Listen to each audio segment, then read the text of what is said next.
Hoje vamos comentar sobre o movimento circular uniforme e o movimento circular uniformemente variado.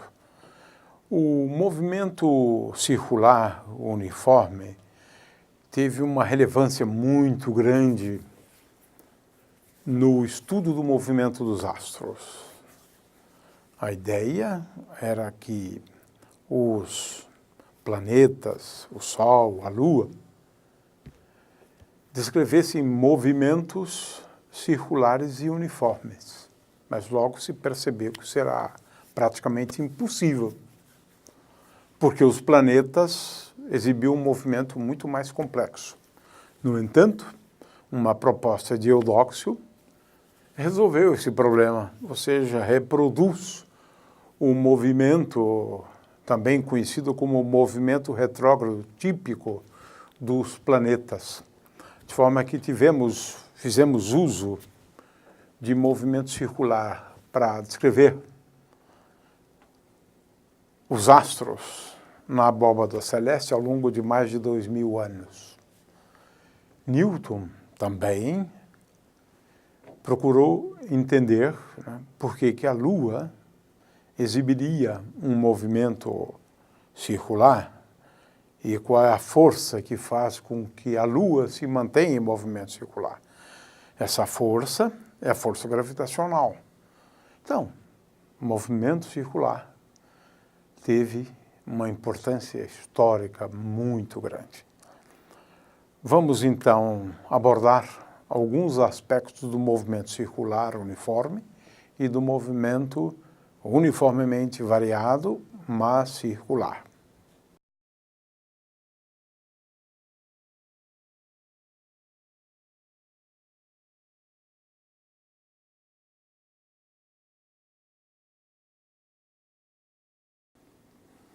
Ora, definir movimento circular uniforme é muito fácil. Nós nos referimos ao movimento circular quando a sua trajetória for uma circunferência.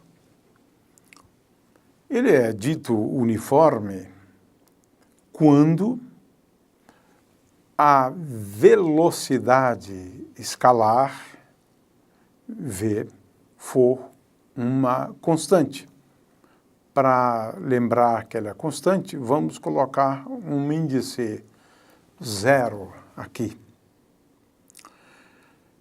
Ora, o movimento circular uniforme, então, tem essas duas características. Trajetória ser uma circunferência e a velocidade escalar igual a constante. É claro que esta é uma maneira de definir movimento uniforme. Poderíamos também defini-lo como sendo aquele para o qual a aceleração angular é igual a zero. Ou, ainda de uma forma inteiramente equivalente, se a aceleração escalar for igual a zero. Ou ainda, se os espaços puderem ser escritos sob a forma S igual a S0 mais V0 vezes T. Então, eu tenho três definições equivalentes aqui, né? De forma que, em termos de variáveis angulares, eu posso, então, defini-lo como sendo um movimento para o qual a aceleração angular é igual a zero, ou, equivalentemente, ômega, a velocidade angular é igual a uma constante, que vamos defini-la como sendo ômega zero, né? Então, a velocidade angular constante, isso também é uma definição igualmente boa. E, finalmente, se o ângulo φ variar com o tempo, de tal maneira que essa função do tempo é uma função afim. Φ0 mais ômega 0 vezes t. Então, eu tenho duas definições inteiramente equivalentes. Na verdade, basta uma delas, V igual a V0, ômega igual a ômega 0. Né? É claro que estas aqui eu deduzo, posso deduzir a partir daquelas. Né? Por exemplo, se eu derivar, ou melhor, se eu dividir por R, cada termo destes aqui, eu vou obter esta equação aqui. Ora, o que nós estamos aqui considerando, então, é a possibilidade do ângulo φ. Lembrando que esse ângulo φ é sempre definido, aqui está assim, como sendo o ângulo entre uma reta horizontal e uma reta que liga a origem do referencial ou ao centro geométrico da circunferência até o ponto P. P é a posição da partícula ou do ponto material. De forma que, se o ângulo φ depender do tempo dessa forma simples, nós dizemos, então, que o movimento é um movimento circular uniforme. Como eu disse antes, bastaria uma condição, por exemplo, V igual a V0, que é equivalente a ômega igual a ômega 0. E isto implica alfa igual a 0, que implica A igual a 0. Enfim, bastaria uma definição. Eu acabei dando 6, mas são todas elas equivalentes, né? Muito bem. Isso, então, envolve a definição do movimento circular. Eu gostaria de chamar a atenção para o fato de que, a despeito da velocidade escalar ser uma constante, esse não é o caso da velocidade, do vetor velocidade. O vetor velocidade é sempre tangente à circunferência pelo ponto considerado. É claro que esses vetores aqui sempre têm o mesmo módulo, é importante sempre chamar a atenção, apesar da dificuldade da gente, às vezes, de levar isso em conta, mas especificamente é isso. A velocidade vetorial, ela é diferente de ponto a ponto. No entanto, a velocidade escalar, que é a componente tangencial da velocidade, e é a única que existe nesse caso, né? Então, esta velocidade vetorial, ela difere de ponto para ponto, no entanto, a velocidade escalar, ela é constante. Vamos analisar a questão da dinâmica, né, do movimento circular, ou seja, sob que condições, né, nós podemos ter, né? Então, vamos analisar a questão da dinâmica, né, do movimento circular. Né? A dinâmica do movimento. É importante entender que, para que aconteça um movimento circular uniforme, né, movimento circular qualquer, mas um movimento circular uniforme, existe a necessidade de forças agindo sobre o corpo, né, ou uma força, né, agindo sobre o corpo. Muito bem. Então, vamos voltar aqui com a nossa figura. Né? O movimento circular é uniforme sob duas condições. A primeira condição é de que a força ou as forças agindo sobre o corpo, elas não tenham, esse é um aspecto extremamente relevante, a componente tangencial da força deve ser igual a zero. Não pode haver uma componente da força que age sobre a partícula ou a soma das forças que agem sobre a partícula na direção tangencial. A componente das forças na direção tangencial é igual a zero. Muito bem. Já discutimos a natureza da força que produz um movimento circular. É uma força que só tem componente que chamamos de radial, ou seja, forças que apontem sempre para o centro geométrico da circunferência. Logo, esse tipo de força é tal, veja, e ela tem que ser uma força que aponte sempre na direção do centro.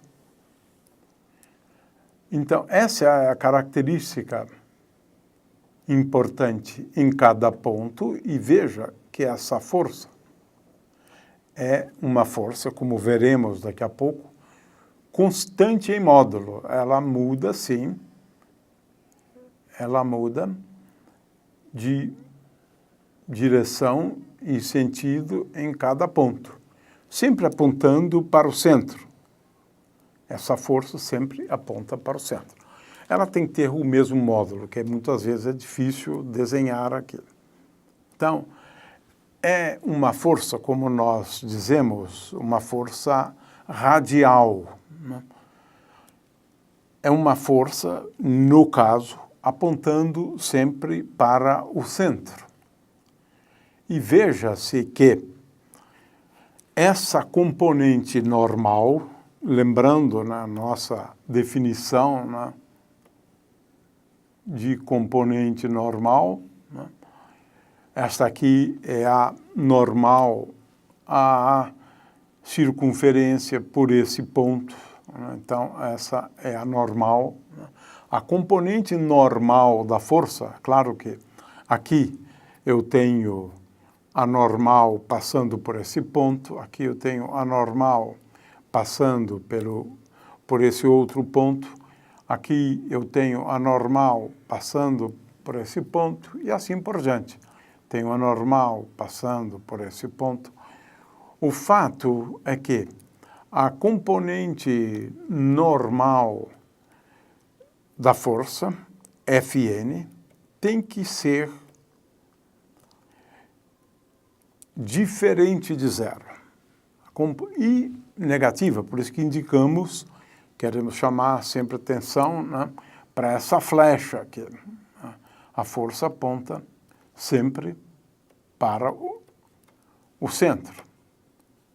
Essa força aponta sempre para o centro. Ou seja, Fn é igual a menos m vezes ômega ao quadrado, como ômega é constante, ômega zero, ao quadrado vezes r, ou a mesma coisa, igual a menos m vezes V2 sobre R. Ou seja, a componente normal da força é igual à componente da aceleração centrípeta, que aponta sempre para o centro. E por isso temos aqui esse sinal negativo. Agora, como ômega zero é constante, essa força, então, em módulo, ela é constante. Ela é constante. apontando sempre para o centro. Ora, foi isso exatamente que Newton se deu conta ao analisar, né, o movimento da Lua em torno do Sol. Aqui, esse é o melhor exemplo, né? Essa foi a grande descoberta de Newton, é que se eu tenho aqui o Sol, ou melhor, vamos estudar o movimento da Lua, então aqui nós temos a Terra e aqui temos a Lua. Newton percebeu que se não existisse uma força entre a Terra e a Lua, que ele depois identificou com uma força gravitacional, então a Lua sairia pela tangente. No entanto, por conta dessa força, que é a força gravitacional, a Lua consegue se manter em órbita circular em torno da Terra. Então, este aqui é o melhor exemplo de movimento circular e uniforme, aproximadamente circular, hoje nós sabemos, né? Mas, de qualquer maneira, o fato é que essa força, ela aponta sempre em direção ao centro da Terra, a força gravitacional, mas tem um módulo que é sempre constante ao longo da trajetória, ao longo do movimento, né? Então, essa é a percepção, ou foi a percepção de Newton em relação ao movimento circular uniforme. É importante que haja uma força agindo sobre esse corpo, no caso a Lua, para que ela se mantenha em movimento circular e uniforme. O movimento circular é um movimento periódico, né? Como a gente sabe, no caso do movimento da Lua, depois de um intervalo de tempo, a Lua volta para o mesmo lugar que ela começou. O nosso problema aqui é o de determinar, né, o período. Essa é uma grandeza física muito importante, né?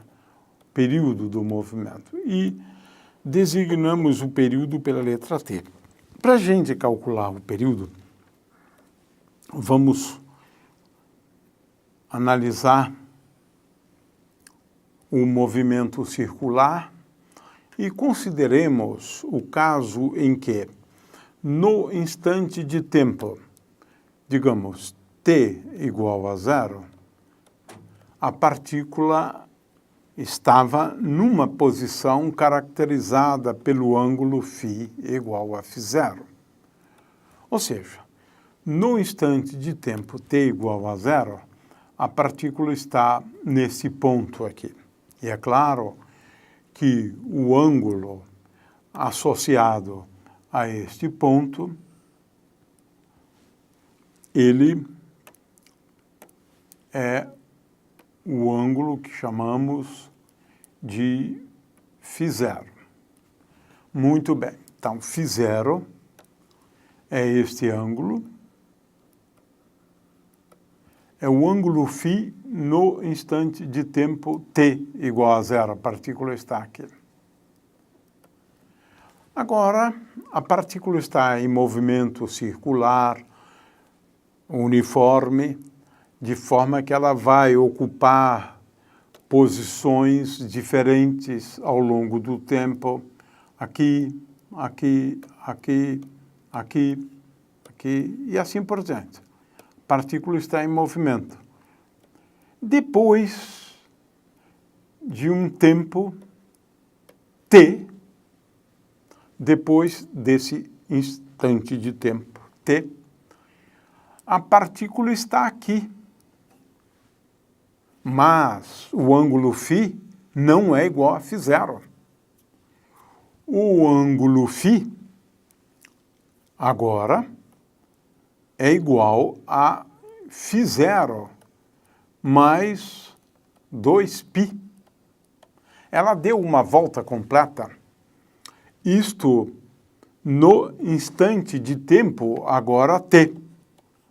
Ora, nós já sabemos que φ é igual a φ0 mais ômega-t. No caso, ômega-0, melhor, né, para designar uma constante.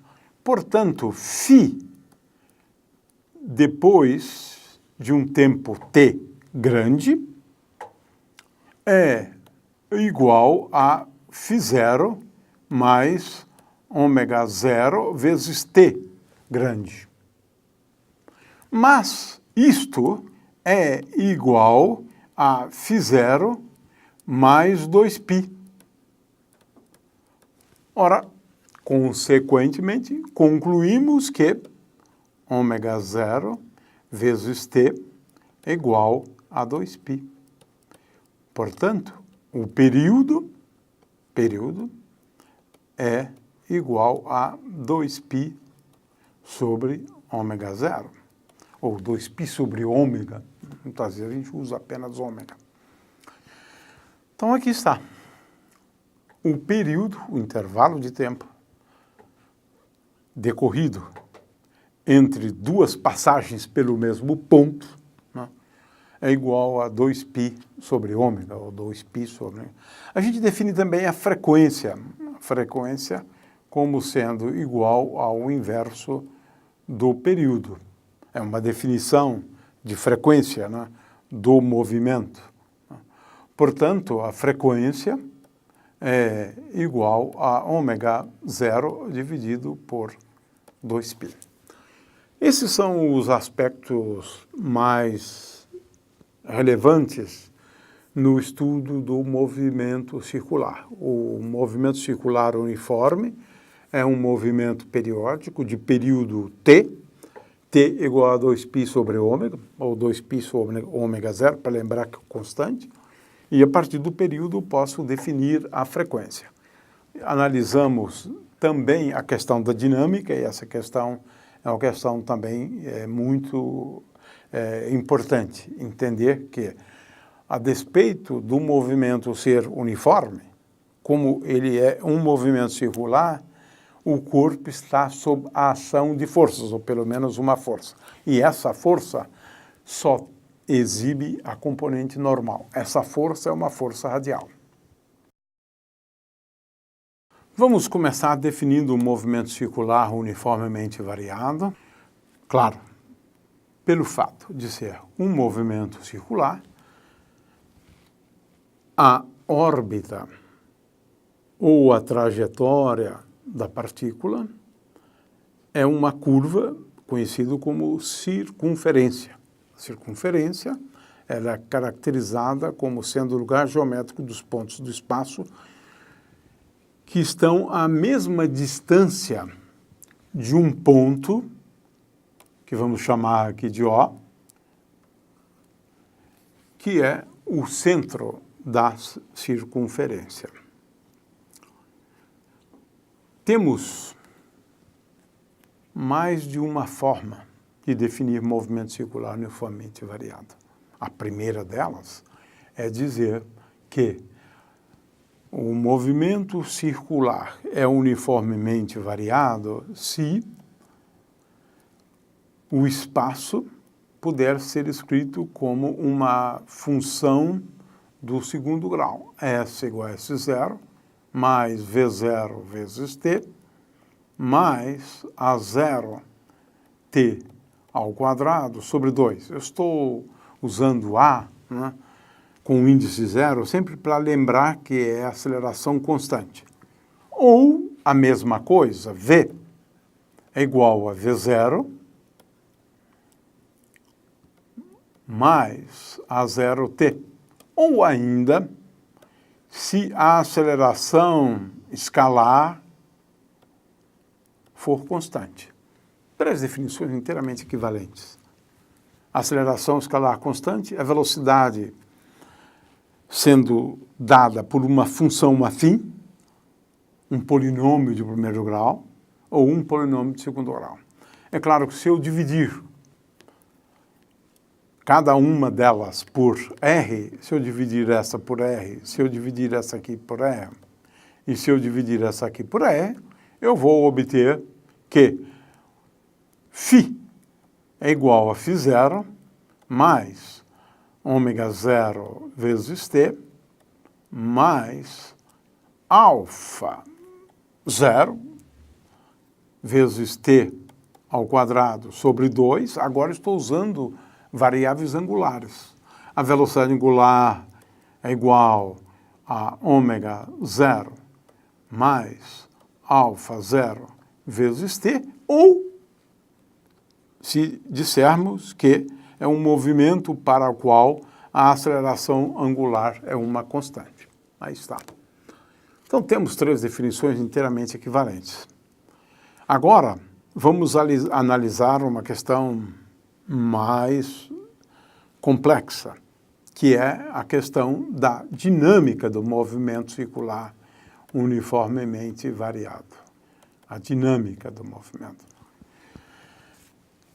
Esse é um aspecto que nem sempre é muito fácil entender, né? Ora, para que aconteça um movimento uniformemente variado, né, de tal maneira que a trajetória seja uma circunferência, agora é importante lembrar que, para que isso aconteça, a componente tangencial da força deve ser uma constante.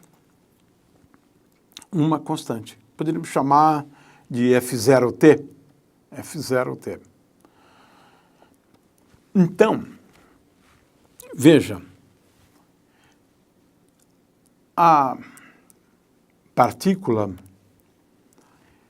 deve estar sob a ação de uma força de tal forma que a componente tangencial dessa força, então vamos desenhar aqui a componente tangencial dessa força. A componente tangencial dessa força seja constante. É claro que em módulo, porque estou falando da componente tangencial, né? Estou falando aqui de uma força que tem duas componentes, né? Essa aqui é só a componente da força tangencial em módulo. Essa aqui é a componente da força tangencial. Então, a partícula deve estar sob a ação, né, de uma força tal que a componente tangencial dela seja constante. Seja constante. E eu posso relacionar, né, a aceleração escalar, né, a aceleração escalar com essa componente tangencial. Ou seja, A é igual a F0 vezes, ou F0t, né, dividido por m, porque m vezes a aceleração escalar é igual a F0t. Então, a aceleração escalar é igual a F0t dividido por m. Consequentemente, a aceleração angular é igual a F0t dividido por m vezes r. Aí está. Ou seja, a aceleração angular ela é igual a componente da força tangencial, a componente tangencial da força, que é admitida constante porque o movimento é uniformemente variado. E essa aceleração é igual a F0t dividido por m. Agora, vamos analisar a componente normal da força, né? Lembrando que em cada ponto nós devemos, na verdade, em cada ponto nós devemos considerar a componente normal da força. Para isso, eu traço sempre a normal em cada ponto. E agora vamos analisar então, a questão da componente normal da força. A componente normal da força, nós já sabemos que Fn é igual a menos m vezes r vezes ômega ao quadrado. Mas agora quero lembrar que ômega varia com o tempo. Consequentemente, a gente pode assegurar, aqui no caso, duas coisas, né? A primeira é a seguinte: se essa é a componente tangencial da força, a componente normal da força neste ponto tem um módulo. Aqui, depois de decorrido um certo intervalo de tempo, essa componente normal cresce, porque ômega cresce com o tempo, eventualmente decresce, mas de qualquer maneira estou considerando o caso em que ele cresce. Consequentemente, o módulo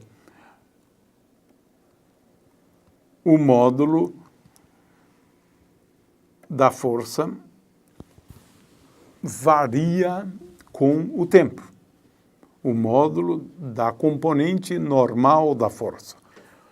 O fato é que a força, ela tem, então, essas duas componentes, né? Então, por exemplo, se eu quiser determinar a força neste ponto, eu devo traçar aqui uma reta paralela a esta, e agora somar as duas componentes, né? Consequentemente, a força neste ponto aqui pode ser visualizada assim. Nesse outro ponto, essa força está assim. Nesse outro ponto, essa força está assim. Neste outro ponto, essa força está assim. E, finalmente, nesse ponto, essa força está assim. Ou seja, eu desenhei aqui a força levando em conta 1, 2, 3, 4, 5 instantes de tempo diferentes, né? Então, esse é um aspecto da dinâmica que a gente precisa sempre levar em conta no caso de um movimento uniformemente variado. É só a componente tangencial da força que é constante, que provoca uma aceleração escalar constante. No entanto, a componente normal da força, que aponta sempre em direção ao centro, por conta desse sinal aqui, esse sinal aqui é importante, essa força, essa componente da força, a componente normal, varia de ponto a ponto.